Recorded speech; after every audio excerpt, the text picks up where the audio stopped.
What's up gamers, Cryptico here, and welcome back to Lowering the Mark, a show where I analyze the current and former world records of Mario Kart 8 Deluxe time trial runs to see how these records get faster over time. We'll look at elements such as the loadout, racing lines, and mushroom usage to better understand what's bringing these times down. If you haven't already, please consider subscribing to my channel and hit the notification bell to be the first to know when my videos go live. For today's episode, we're going to take a look at the first course I had planned on not covering at all, Yoshi Valley at 150cc. On April 29th, 2017, the world record for this run was set at 2 minutes, 1.387 seconds by the German player K, and just over 2 months ago, on August 26th, 2020, the world record was lowered to 1 minute, 58.960 seconds by none other than Alberto. That's a 2.4 second improvement between records and only a 2% faster time. Our former world record holder K has broken 24 world records across 2 unique runs and has spent a respectable 215 days holding at least one world record. Our current world record holder Alberto has broken nearly 300 world records across 43 unique runs and has now spent over 900 days holding at least one world record.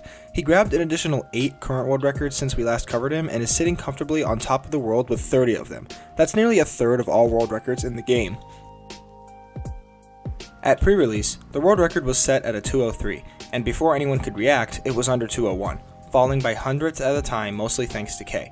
190 days after French player Kamek set his world record, the Splat Buggy was phased out and a new kart and wheel choice would headline a new wave of records that got into the low 2 minutes thanks to French player Demon and Super Effects. 75 days after Demon put up his 2:00.32, something wild happened. Japanese player Kai beat it twice before Demon took the record back, but then another loadout change happened. The driver switched from a heavy character to a light one, and within 2 days of French player Zinair's 2:00.1, the world record had dipped well below 2 minutes and was at a 1:59.4 thanks to Kai. He would improve upon it a little more and would hold it for over 420 days before American player Royal came in and ended his near 500-day reign. Shortly after that, Alberto probably got bored and ran the course himself. He'd break his own record 8 times on the way down to the last second break this course will ever see, going an impressive 158.9. In total, the world record was broken 55 times by 13 different players.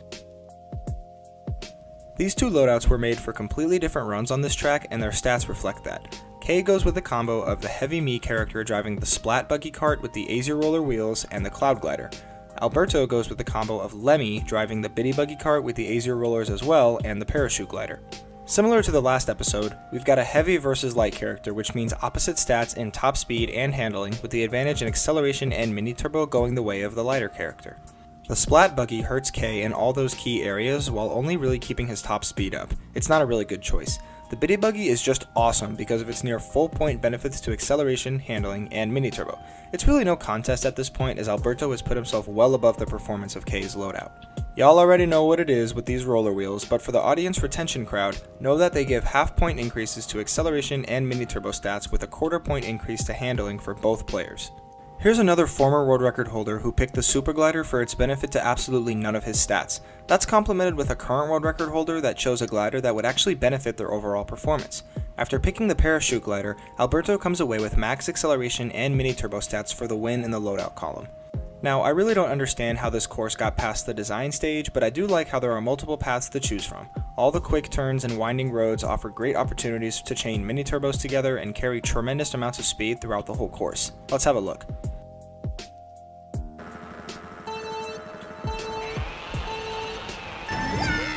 K starts off this race with a rocket start and hops into a long, tight drift that will grant him a super mini turbo.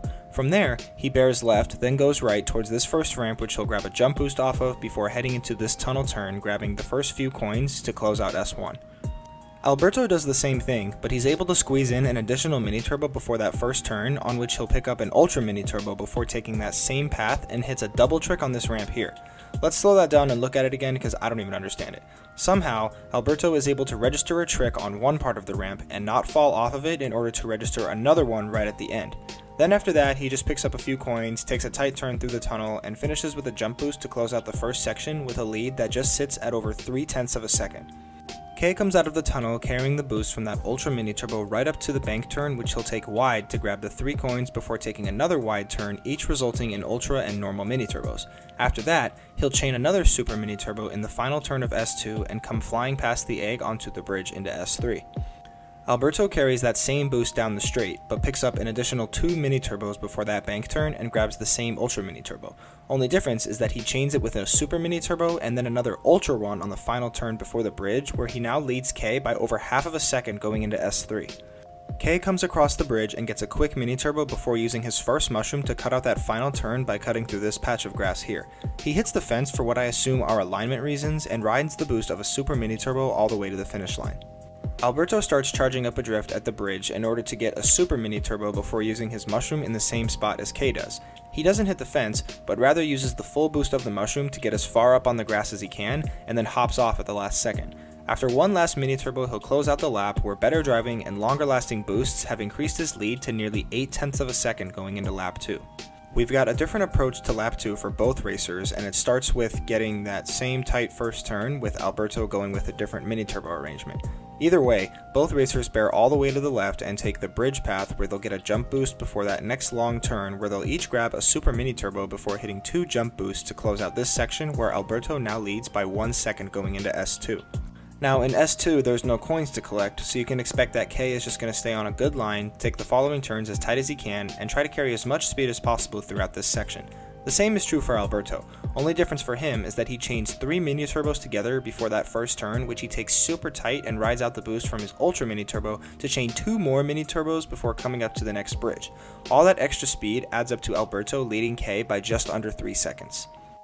Now to close out the second lap, let's examine each mushroom cut side by side. Here we can see a few differences that determine how efficient the cut is. It looks like K aims for the fence to ensure that he'll be back on the main road without losing any speed, while Alberto enters the grass at a better angle, which allow him to time a Mini Turbo hop near the end so he doesn't lose any speed. That little hop at the end is actually really important to this run, and it's likely why 1:58 is even possible in the first place. After 2 laps, Alberto sits a comfortable 1.5 seconds ahead of K's former world record. So Yoshi Valley isn't a course of great variety, and that's a fancy way of saying that this last lap is driven identical to lap 2, so there's not much to analyze. At a glance, both racers just stick to their lines and stay at their top speed nearly the entire time thanks to all those chained Mini Turbos. Alberto definitely takes it up a notch by snaking at the beginning of S2 in order to keep his speed up and inch further ahead of K on this last lap. Alberto's last shortcut once again outperforms K on their way across the finish line, where his time falls to Alberto by just under 2.5 seconds. So by grabbing more Mini Turbos throughout the course, hitting a double trick for those extra few hundred milliseconds, and taking a more efficient mushroom cut, Alberto was able to add another world record to his bag and achieve a historic sub while doing so. Let's see what he thinks about that. What was going through your mind when you finally went 1:58? Nothing too special. I was just really happy and relieved to finally see the 58 after having to see the 59.1 on my world record page for months. So why not drive lap 1 like laps 2 and 3? It's clearly a faster route, and couldn't you make up the coins somewhere else on this course? You can't. Using the bridge on all 3 laps was deemed slower since the start of the game and even on 8U. What would you say causes most of your fails when time trialing this course? The double trick on lap 1, the shortcuts, the bridge trick can be a little bit annoying, and sometimes I hit the grass or fence. Thanks for your help again, Alberto. I'll keep you on speed dial for the next world record I ask you about. Now, the best known splits are actually pretty close to the world record, which shows just how optimized this run has become under Alberto. The best known lap 1 is part of the world record run, while the best known lap 2 is from a run that would be good enough for the second fastest time in the world. Lap 3 doesn't belong to any time because the lap itself is driven the same way as lap 2, meaning the splits are noted as the same. Both of these laps are just a few frames faster than world record, which means that there's some improvement that can be made to this run, but it's likely to be done by only Alberto, as not a lot of people can string together a full run on world record pace right now. The worldwide top 10 consists of 5 national record holders and 3 continental record holders. Alberto stands alone with the only 1:58 in the world, with the American record holder Royal behind him and the Asian record holder Muzuzo a few hundredths behind him in third. 4th through 7th place are all separated by less than 1/10 of a second and consist of the next 4 fastest Japanese players, which include well-known players such as Kai and Crack. 8th place belongs to the German record holder Thomas, 9th place goes to French Freenom Army, and Japanese player Akashi rounds us out with his time that's just over half a second back from world record. Considering Alberto took this record down further than anyone had thought possible, and that he's the only one to do it on this course, it's unlikely that anyone but him will take the top spot. Guess we'll just have to wait. That's all for episode 26. We're now officially in the back half of season 3, and I've still got some great episodes ahead. Make sure to stay tuned for these next 4 episodes. If you enjoyed this video, like and share it with your friends, and comment on which course you want me to analyze next. Don't forget to subscribe, and I'll see you guys in the next one.